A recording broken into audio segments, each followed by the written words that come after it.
నమస్కారం. నా పేరు బైరు శేఖర్, బీసీ పొలిటికల్ ఫండ్ రాష్ట్ర కన్వీనర్.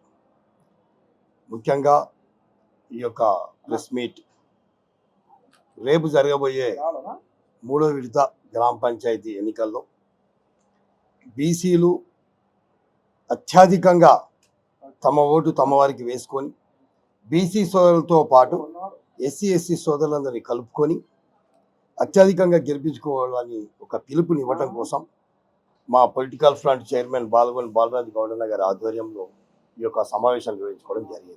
మిత్రులారా, ఇప్పటి వరకు 8,168 గ్రామాల్లో ఎలక్షన్లు జరిగితే దాంట్లో 811 ఏకగ్రీవాలు జరిగినాయి. ఈ ఏకగ్రీవాలు జరిగినటువంటి స్థానాలు పూర్తిగా జెండలు వచ్చిన కాడ, బీసీలు వచ్చిన కాడ కుట్రపూరితంగా ఈ ఆధిపత్య వర్గాలు కాంగ్రెస్, బీజేపీ, బీఆర్ఎస్ పార్టీలను ఒకటై లక్షలాది రూపాయలు, 50 లక్షలు, 20 లక్షలు, 30 లక్షలు, కోటి రూపాయలు, 2 కోట్ల దాకా వేలంపాట పెట్టుకుని అమ్ముకోవడం జరిగింది.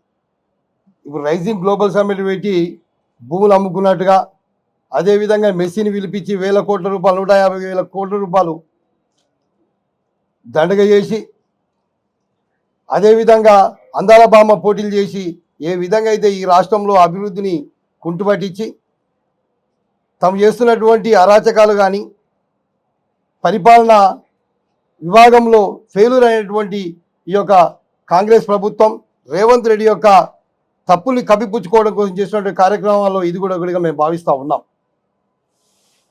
ముఖ్యంగా బీసీ, ఎస్సీ సోదరులందరూ చైతన్యమయ్యారు. వారి ఓటు వారికి వేసుకుంటున్నారు. ఈ మొదటి విడత, 2వ విడతలో జరిగినటువంటి పూర్తి స్థానాల్లో 49% అంటే 50% పైబడే బీసీలు గెలుచుకోవడం తెలియజేస్తూ ఉన్నాం. రేపు 4,567 గ్రామాలలో 3వ విడత జరగబోతూ ఉంది.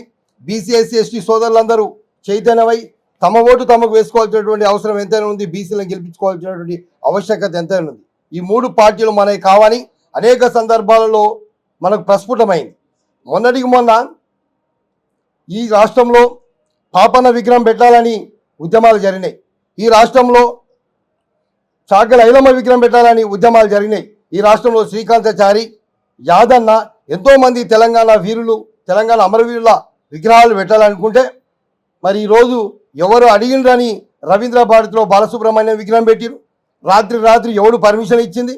రాత్రి ఎవడు తీసుకొచ్చి ఆ బొమ్మను పెట్టిరు? అక్కడ మేమేమో ఉద్యమాలు చేసి తెలంగాణ కోసం 1942 నుంచి సాయుధ రహితంగా పోరాటం కానించి, నక్సలైట్ ఉద్యమాల కానించి, తొలితరం తెలంగాణ ఉద్యమం కానించి, మలిదశ ఉద్యమం కానించి, ఇప్పుడు తెలంగాణ ఉద్యమం తెలంగాణ మట్టి కోసం, తెలంగాణ బిడ్డల కోసం, తాడి తపడు బలైన వర్గాల కోసం పోరాటం చేసినటువంటి వీరుల విగ్రహాలు కానీ, సాహిత్య కళాకారుల విగ్రహాలు పెట్టడానికి మీకు మనసు వస్తలేదు అంటే బీసీఎస్సీ సోదరులు ఒకటే గుర్తుంచుకోవాలి.